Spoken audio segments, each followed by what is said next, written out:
Subscribe to our channel and click on the bell icon to get the latest notification. Bharat के मध्य में एक आकर्षक और सुरम्य छोटा सा शहर जहां जादू होने की अफवाह थी, सारा नाम की एक युवा लड़की रहती थी। आश्चर्य और सपनों से भरी आंखों के साथ वह अक्सर किसी असाधारण चीज की तलाश में पथरीली सड़कों से गुजरती थी। इन्हीं साहसिक यात्राओं में से एक में उसकी नजर एक साधारण जूते की दुकान पर पड़ी, जो एक पुराने चरमराते दरवाजे के पीछे छिपी हुई थी। प्रवेश द्वार के ऊपर लगे चिन्ह पर बस इतना लिखा था, डोबिन्स के जादुई जूते। लेकिन सारा को इसमें दिलचस्पी थी। उसने धक्का देकर दरवाजा खोला और रहस्यमय मिस्टर डोबिन्स ने उसका स्वागत किया। दुकान को घेरने वाली जादुई आभा से आकर्षित होकर सारा ने खुद को पुरानी लकड़ी की अलमारियों पर प्रदर्शित उत्कृष्ट जूतों की ओर आकर्षित पाया। मिस्टर डोबिन्स ने एक परिचित मुस्कान के साथ उसे एक साधारण सादे जूते की जोड़ी की पेशकश की।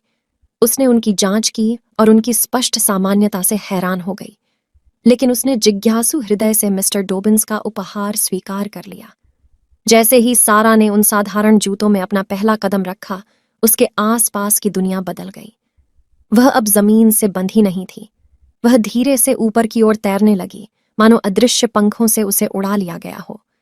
जब उसे एहसास हुआ कि जूते मंत्रमुग्ध थे, तो उसकी आंखें आश्चर्य से फैल गईं। सारा खुशी से खिलखिला रही थी, हवा में घूम रही थी और नाच रही थी। उसके पैर कभी जमीन को नहीं छू रहे थे। अपनी उत्तेजना को नियंत्रित करने में असमर्थ, वह अपनी सबसे अच्छी दोस्त अनिका को खोजने के लिए दौड़ पड़ी। अनिका ने संदेहपूर्ण भौहें उठाईं, लेकिन अंततः मान गई और सारा से यह साबित करने के लिए कहा कि जूतों का जादू वास्तविक है। सारा हवा में सहजता से घूम रही थी और नाच रही थी। जूते उसकी सुंदरता और चपलता को बढ़ा रहे थे। अनिका ने आश्चर्य से देखा तो उसका संदेह दूर हो गया। सारा के जादुई जूतों की खबर पूरे शहर में जंगल की आग की तरह फैल गई। यहां तक कि सन की मेयर तक भी पहुंच गई, जो अपने सन की व्यवहार के लिए जाना जाता है। वह स्वयं जादू देखने से खुद को नहीं रोक सके और उन्होंने एक भव्य प्रदर्शन की मांग की। सारा, जो अब शहर की मनमोहक प्रेरणा है, ने सड़कों पर एक जादुई परेड का नेतृत्व किया।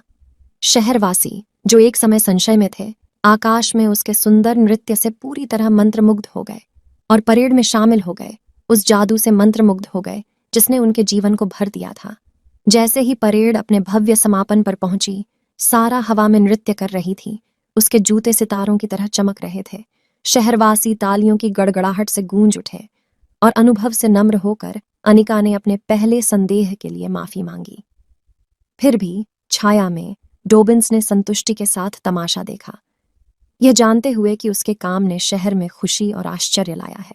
परेड समाप्त हो गई और सारा धीरे से जमीन पर तैरती हुई अपने जादुई जूते उतारकर मिस्टर डोबिन्स को धन्यवाद देने के लिए जूते की दुकान में लौट आई।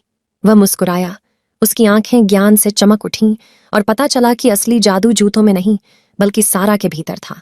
आश्चर्य और आत्मविश्वास की अपनी नई भावना के साथ उसने मिस्टर डोबिन्स को उनके रहस्यमय काम पर छोड़कर दुकान छोड़ दी।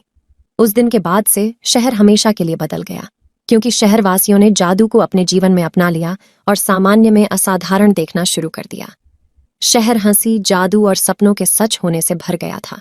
हमें इस कहानी से यह सीख मिलती है कि कभी कभी जादू जूतों में नहीं, बल्कि इस विश्वास में होता है कि हम चमत्कार कर सकते हैं।